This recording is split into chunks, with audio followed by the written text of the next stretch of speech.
Assalamualaikum student. Today is our third lecture of Sources of Food Grade 6 Science. Please open your book, page number 8, mention day and date here. Firstly, we will start fiber in the food. Fiber is made up of indigestible part of plant which pass relatively unchanged through our stomach and intestine. बेटा fibre हमारी diet का वो हिस्सा है जो कि हम खाते हैं तो वो हमारे फूड वगैरह के साथ जो हम लेते हैं तो वो डाइजेस्ट नहीं होता, बल्कि वो हमें हेल्प करता है to make our stool soft, ठीक है, जिसकी वजह से हम कॉन्स्टिपेशन की प्रॉब्लम से बच जाते हैं। उसके अलावा बेटा इसका मेन रोल है to keep our digestive system healthy. Basically fibre जो है बेटा वो हमारे स्टमक और हमारी इंटेस्टाइनल जो लाइनिंग है, ठीक है, उसमें बहुत इंपॉर्टेंट रोल प्ले करता है कि उसकी मूवमेंट जो है वो नॉर्मल रखता है। इसके अलावा हमारी जो बाउल है उसकी मूवमेंट को भी नॉर्मल रखता है। इसके बाद एक और चीज़ जो सबसे अच्छी है वो ये है कि जो हम डेली रूटीन में फ़ैट्स लेते हैं तो उसमें जो एक्सेसिव फ़ैट होता है ये कोशिश करता है कि जो हमारे कोलेस्ट्रॉल है, ठीक है, उसको हमारी बॉडी के अंदर जो है वो अब्जॉर्ब ना होने दे, बल्कि उसको जो है वो बॉडी से पास आउट करवा दे। तो इस तरह जो ये फ़ाइबर है, ठीक है, ये हमें बहुत सारी डिजीज़ से बचा लेता है। इसके अलावा बेटा इसको जो है बल्क और रफिज के नाम से भी मतलब नाम इनको दिया गया है, ठीक है, सेकेंडरी नेम इनको ये दिए गए हैं, लेकिन ये मिसलीडिंग नेम है क्योंकि because some form of the fibres are soluble in the water and are not bulky and rough at all. अब बेटा आप यूँ करें कि इसके जो अंडरलाइन करना है वो काइंडली अब इसकी जो सेकंड लाइन में जैसे fibre is made up of से स्टार्ट हो रहा है, ठीक है, वहाँ से आप इसको अंडरलाइन करना स्टार्ट करें और 6 लाइन तक इसको जो है वो आप अंडरलाइन कर लें, ठीक है। अब बेटा हम डिस्कस करें हैं डू यू नो, जो इसके बिल्कुल नीचे है। इसमें वो स्टार्ट में बता रहे हैं कि fibre is largely a carbohydrate, इसको प्लीज़ आप अंडरलाइन करें। इसके बाद बेटा वो ना हमें एक नॉर्मल डोज बता रहे हैं कि हमें कितनी एवरी डे जो है फ़ाइबर की लेनी चाहिए। Adult should consume approximately 30 grams of fibre every day. Children should eat 10 grams of fibre in a day. अच्छा, इसके अलावा बेटा एडिशनली ग्राम इनका ऐड होता जाएगा with the passage of age, मतलब जैसे एज बढ़ती जाएगी तो आपका फाइबर इंटेक भी इंक्रीज़ होना चाहिए। 10 year old child should eat 15 to 20 grams of fibre per day. अच्छा जी, अब डिसऑर्डर या डिजीज़ की बात की जाए जो अराइज़ होती हैं लो फाइबर डाइट की वजह से, इसमें कॉन्स्टिपेशन है, हार्ट डिजीज़ है, सम कैंसर है और इरिटेबल बाउल सिंड्रोम है। अच्छा, मैंने आपको पहले अभी डिस्कस किया है कि जो फ़ाइबर है वो बाउल की जो मूवमेंट है उसको कंट्रोल करता है। ऑफ़ कोर्स अगर हम फ़ाइबर नॉर्मल रूटीन में जो हमारे नॉर्मल डोज है उसमें हम ले रहे हैं तो हमारी जो वो मूवमेंट है वो नॉर्मल होगी, ठीक है, लेकिन अगर हम वो कम लेते हैं तो वो मूवमेंट जो है वो उससे डिस्टर्ब होती है और उसकी वजह से जो है लोगों को ये कॉन्स्टिपेशन और इस तरह के प्रॉब्लम्स जो वो होते हैं। अब कैंसर का इससे क्या ताल्लुक़ है बेटा? कैंसर का इससे ये ताल्लुक़ है कि जब ये बॉडी में इंटेस्टाइन, स्टमक और बाउल इन सब को नॉर्मल फंक्शनिंग में रखता है, ठीक है, और अगर हम इसको कम लेंगे और उनकी फंक्शनिंग जब डिस्टर्ब होगी तो ऑटोमेटिकली ये हेल्दी नहीं होगा। अगर ये हेल्दी नहीं होगा तो जो सेल्स हैं उनकी ग्रोथ हेल्दी नहीं होगी, अगर ग्रोथ हेल्दी नहीं होगी तो फिर वो कैंसर कॉजिंग की तरफ जा सकता है, मतलब उसके चांसेस होते हैं। तो इसलिए जो है फ़ाइबर का बहुत इम्पोर्टेंट रोल है हमारी बॉडी के अंदर।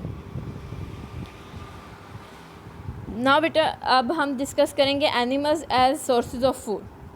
Animals are both direct as well as indirect sources of food. Firstly, we will start meat. The flesh of some animals is eaten as food. Poultry, birds, fishes, goats and sheep provide us food. बेटा हमारी daily routine में आप देखते हैं कि हम जो है वो गोश्त जो है वो एनिमल से ही लेते हैं, ठीक है, और उसको जो हम एज अ फूड यूज़ करते हैं। इसमें हमारे मतलब ये गोट, शीप, फिशेस और बर्ड्स वगैरह आ जाते हैं। इसके अलावा बेटा सी फूड में हमारे पास क्रैब्स हो जाएंगे, प्रॉन्स हो जाएंगे, ठीक है, ये रिच सोर्स ऑफ प्रोटीन है हमारे लिए। देन वी विल, अच्छा बेटा इसमें सबसे पहले आप यूँ करें कि मीट में आप ये पूरा पैराग्राफ जो है इसको अंडरलाइन कर लें, ठीक है। अब बेटा हम मिल्क डिस्कस करेंगे। मिल्क प्रोडक्ट्स, हाँ, food products produced by the animals include the milk which is produced by mammals such as sheep, camels, goats, cows and buffaloes. बेटा इसके अलावा मिल्क जो है मतलब पीने के अलावा, ठीक है, हम इसकी प्रोसेसिंग करके इससे बटर, चीज़, घी वगैरह भी जो है वो लेते हैं। Milk is a rich source of calcium, और कैल्शियम आपको पता है कि बोन स्ट्रॉन्ग करने के लिए हमें कैल्शियम जो है वो ज़रूरी है, हमारे टीथ के लिए कैल्शियम बहुत ज़रूरी है। तो इसलिए जो है हमारे मतलब डाइट का एक बेसिक हिस्सा मिल्क है। Now we will discuss बेटा eggs. In addition, birds and other animals lay eggs which are often eaten. Egg जो है बेटा इसमें प्रोटीन्स और विटामिन्स होते हैं, ठीक है, तो इसलिए ये भी हमारी डाइट का बहुत अहम पार्ट है। Then we will discuss honey. Bees collect nectar from the flowers and make honey from it and they store the honey in the hives. ठीक है, जो उनके हीव्स होते हैं उसमें हनी स्टोर होता है, फिर वहाँ से जो है ह्यूमन बींग्स उस हनी को कलेक्ट कर लेते हैं। और हनी जो है बेटा वो गुड सोर्स ऑफ कार्बोहाइड्रेट्स है, मतलब उसमें आपके पास सुक्रोज, ग्लूकोज, लैक्टोज, वाटर और मिनरल्स जो है वो होता है। इस वजह से जो है हनी एक बहुत अच्छी डाइट है और एक नेचुरल एंटीबायोटिक है। अच्छा बेटा जी, अब हम डिस्कस करेंगे पाकिस्तानी फूड। ये सब पेज नंबर 9 के ऊपर है। अच्छा, आपने जो अभी हमने सब डिस्कस किया है मिल्क, एग एंड हनी, ठीक है, इसका अपनी पूरे पैराग्राफ को जो है वो आपने अंडरलाइन कर लेना है, ठीक है। अच्छा जी बेटा, पाकिस्तानी फूड में Pakistani cuisine varies from region to region reflecting the different people who live in a subcontinent. Food is an important part of Pakistani culture, playing a role in our daily life as well as in the festivals. बेटा जो Pakistani families हैं, ठीक है, इनकी जो daily diet है उसमें कम से कम 2 से 3 डिशेस जो हैं वो तकरीबन हो जाती हैं, जिनमें साथ चटनी भी ऐड हो जाती है, पिकल्स, ये हमारे मतलब डेली बेसिस में ऐड हो ही जाते हैं. और उसके अलावा बेटा हमारा जो स्टेपल फूड है उसमें हमारे पास रोटी भी है, राइस भी है, और उसके अलावा हम डेज़र्ट को भी साथ जो है वो मतलब खाने में यूज़ करते हैं मीठे को. जो स्टेपल फूड ऑफ पाकिस्तान है बेटा उसमें हमारे पास राइस, वीट फ्लोर, आटा जिसे हम कहते हैं, और वैरायटी ऑफ पल्सेस हैं, मतलब दालें हैं, ठीक है, जिनमें हमारे पास gram, pigeon pea, black gram, green gram, मतलब ये हमारे जो मूंग की दाल, चने की दाल, मसूर की दाल, ये सब दालें जो हैं ये हमारे डेली बेसिस के फूड में आती हैं. Pakistani people generally take 3 time meal in a day, breakfast, lunch and dinner. इसके अलावा कुछ फैमिलीज़ बेटा शाम को टी भी रखती हैं, ठीक है, हाई टी कर लेते हैं, उसमें उनके बेक्ड एंड फ्राइड स्नैक्स भी होते हैं. ईटिंग पैटर्न जो है पाकिस्तान में तब चेंज होते हैं जब सहरी और अफ्तार का मतलब रमज़ान के महीने में शुरू हो जाता है. अच्छा, उसके बाद बेटा अब इसी पेज नंबर 9 पे जो है मैं आपसे डिस्कस करना चाहूँगी डू यू नो, जो स्टार्ट में है वो ये कह रहे हैं कि जो Pakistan one of the countries that are self sufficient producer of milk. बेटा हम ज़्यादातर जो है अपनी मिल्क प्रोडक्शन जो है वो बैफलोज और काउस जो है उसमें मेजरली कंट्रीब्यूट कर रहे हैं. और उसके अलावा हमारे पास जो अच्छी नस्ल की बैफलोज हैं उसमें हमारे पास नीली रावी और खंडी आते हैं, और उसके अलावा जो काउज़ हैं वो red Sindhi and Sahiwal breed की हैं. जो हमारे रूरल एरियाज़ हैं उसमें दूध को बेटा घी और मतलब चीज़ और बटर वगैरह बनाने के लिए भी इस्तेमाल किया जाता है.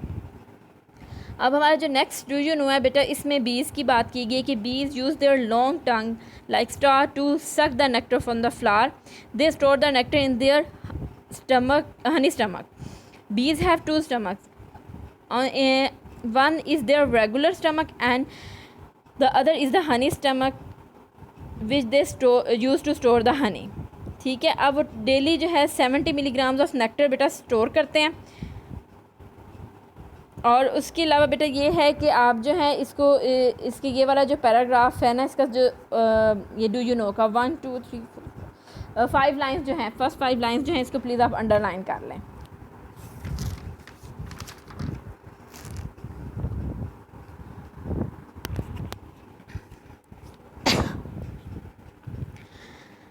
बेटा इसके अलावा जो पाकिस्तानी मीट है, पाकिस्तानी फूड है, इसमें मीट का बहुत इम्पोर्टेंट रोल है. और ज़्यादातर लोग यहाँ पर जो है वो मटन और चिकन का मीट जो है वो यूज़ करते हैं. और कई लोग जो हैं इनमें साथ वेजिटेबल्स को भी मिक्स करके यूज़ करते हैं, जिसमें हमारे पास कॉलीफ्लावर आ जाता है या ब्रिंजल, कैबेज, पोटैटो, इनको मतलब मिक्स करके डेली फूड जो है वो बनाया जाता है। Korma is a classic dish of Mughlai region made up of chicken और mutton, typically eaten with the naan or bread is a very popular in Pakistan. उसके अलावा बेटा हमारे कई इलाकों में जो है वो फूड सर्व करने के लिए क्लॉथ यूज़ किया जाता है, जिसको मतलब फ़र्श के ऊपर बिछाया जाता है, जिसको हम दस्तरखान कहते हैं, और उसके ऊपर जो है फूड सर्व किया जाता है। Cuisine across Pakistan has been influenced by the various cultural groups that came throughout the history from countries of West Asia, central Asia and Europe. बेटा इस पैराग्राफ को आप प्लीज़ अंडरलाइन कर लें। इसके अलावा बेटा जो हमारे मतलब सूबे, हर सूबे का जो फूड है उस मतलब हर प्रोविजन का जो फूड है वो डिफरेंट इन टेस्ट है, और उसका एक वो अपना मतलब कल्चर जो है उसको रिफ्लेक्ट कर रहा होता है। जो सिंध और पंजाब है बेटा, इनके फूड जो हैं वो ज़्यादातर स्पाइसी होते हैं, और उसके अलावा जो बलूचिस्तान और खैबर पख्तूनख्वा जो है उनके अंदर माइल्ड अरोमेटिक स्पाइसेस यूज़ किए जाते हैं, और वो उसमें ज़्यादातर रिफ्लेक्शन अफ़गानिस्तान ईरानी फूड की जो है वो आती है। ठीक है, ये और पाकिस्तानी फूड में डिशेस में बहुत ज़्यादा स्पाइसेस यूज़ किए जाते हैं, और ये स्पाइसेस जो हैं उनको अरोमा भी देते हैं और उनको जो है एक टेस्ट और फ्लेवर भी मतलब देते हैं। और जो हम ज़्यादातर स्पाइसेस यूज़ करते हैं, इसमें हमारे पास ब्लैक मस्टर्ड सीड है, टर्मेरिक है, फिनिग्रिक है, जिंजर, गार्लिक हम यूज़ करते हैं, मतलब राई, ज़ीरा, मेथी, अदरक, लहसुन, हल्दी वगैरह। ठीक है, इसके अलावा गरम मसाला, ठीक है, ये एक ऐसा स्पाइस है जो कि बहुत अच्छा जो है वो फ्लेवर देता है खानों को। और ये जो है इससे हम ज़्यादातर कार्डमम, सिनेमम और क्लोव्स वगैरह को मिला के मिक्स करके ग्राइंड करके हम इसको जो है वो यूज़ करते हैं। और पाकिस्तानी फूड जो है बेटा ऑल ओवर द वर्ल्ड बहुत ज़्यादा पॉपुलर है। ये बेटा हमारे इसके साथ ये जो चैप्टर है, ठीक है, हमारा जो फर्स्ट यूनिट का जो फर्स्ट लेसन था सोर्सेज ऑफ फूड, उसकी जो ये रीडिंग है ये हमारी कंप्लीट हो चुकी है। अब इंशाल्लाह हम नेक्स्ट में इसकी एक्सरसाइज जो है वो डिटेल में डिस्कस कर लेंगे। अब आपने प्लीज़ बेटा इसमें जो चीज़ें लर्न करनी हैं वो अपने फाइबर इन फूड को लर्न करना है, मीट, मिल्क, एग, हनी। ठीक है, इसमें मैंने जो जो चीज़ें आपको अंडरलाइन करवाई हैं वो आपने लर्न करनी है, और पाकिस्तानी फूड में जो जो चीज़ें मैंने आपको अंडरलाइन करवाई हैं उसको आपने लर्न करनी है। ठीक है, थैंक यू बेटा, अल्लाह हाफिज़।